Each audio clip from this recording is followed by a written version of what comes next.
Hi guys, ako nga pala si Warren. Papakita ko sa inyo kung bakit mahalaga ang lightning rod. Itong lightning rod, nabibili ito sa gear shop pagka nag-on stock. Tapos kailangan nyo rin ng cleaning spray. Ang cleaning spray is nagpapatanggal ng mutation. Pero kaya mo yung i-crop yan para magka-mutation yung fruit ninyo mga idol. So ito, punta tayo sa crafting.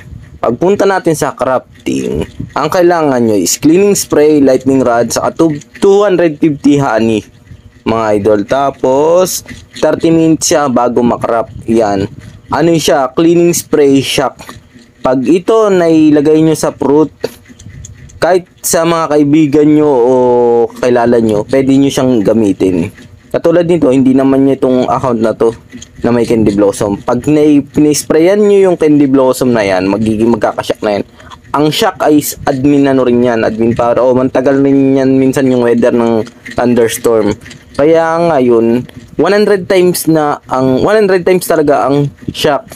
Kaya banswerte nyo pag ito lagi ginamit yung strat. Kaya lagi nyo abangan ang shock. Lightning rod. Lightning rod ang pinakamahalaga ngayon. Mas mahalaga pa siya sa master sprinkler kasi 100 times ang shock. Papalo yung share, salamat sa support.